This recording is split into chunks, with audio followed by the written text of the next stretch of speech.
Hello guys, good morning again. Share ko lang yung konting kaalaman ko kung paano maiiwasan yung dugtong method guys or dugtong papel sa mga print natin guys. Dito sa Epson L121 or Epson L120. Yun kasi nasasabi guys na para maiwasan yung yung guhit sa bandang huli sa mga print natin. Maglagay tayo ng dugtong na paper para maiwasan natin yun.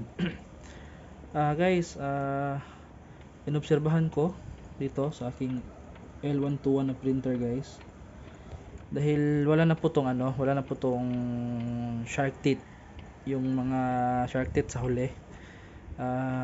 Dahil tinanggal ko yon lahat, dahil dati guys yung siyam lang tinanggal ko yung sa gitna, at tapos hindi ko tinanggal yung magkabilang dulo, yung isa at saka isa. Makukos pa rin siya ng guhit guys, hindi nawawala.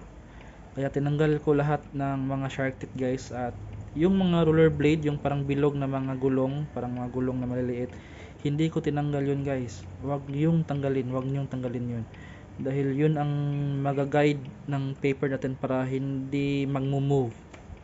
Again guys, wag niyong tanggalin yung parang gulong na mga roller blade, dahil yun ang makukos ng ng paggalaw ng papel natin. Ang tanggalin nyo lang guys is yung lahat ng shark teeth. Maniwala kayo guys, promise. Tested ko na yun. Yan guys, para hindi na tayo magdugtong method guys, maglagay lang kayo ng ganito. Yan.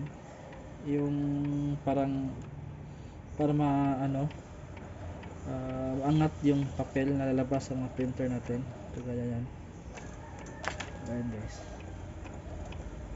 Ayan ito guys. Ayan. Yan. Yan lang guys, para maiwasan yung guhit sa huli. Huwag na kayong magdugtong-dugtong. Doble trabaho na yon.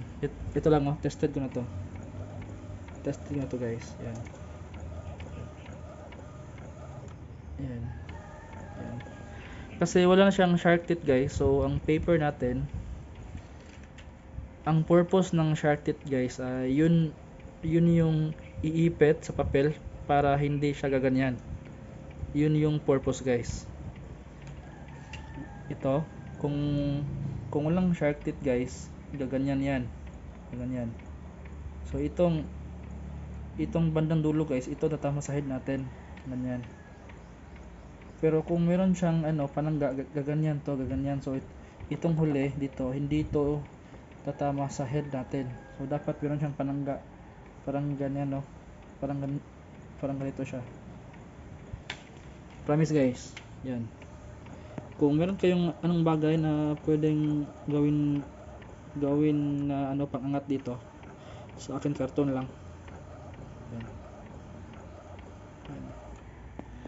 Wala na akong dugtong pa guys, promise. So try nyo. Yan guys, tingnan natin yung dulo guys. Yung dulo, wala na tong dugtong method guys. Tingnan natin. Hindi tatama sa head yung paper natin. Dahil itong ginawa ko, pangangat, nilagyan ko ng karton. Yan. Tingnan maigi guys tingnan yung maigi. Yan. Para maiwasan yung guhit sa huli o rainbow. Hindi tatama yan guys sa head natin guys. Kasi wala na tong shark teeth para hindi maiwasan yung guhit natin. Kaya tinanggal ko lahat ng shark teeth. Tingnan nyo guys. Tingnan nyo. Tingnan nyo guys. So, hindi na dugtong. Inobserbahan ko talagang maigi guys. Yan.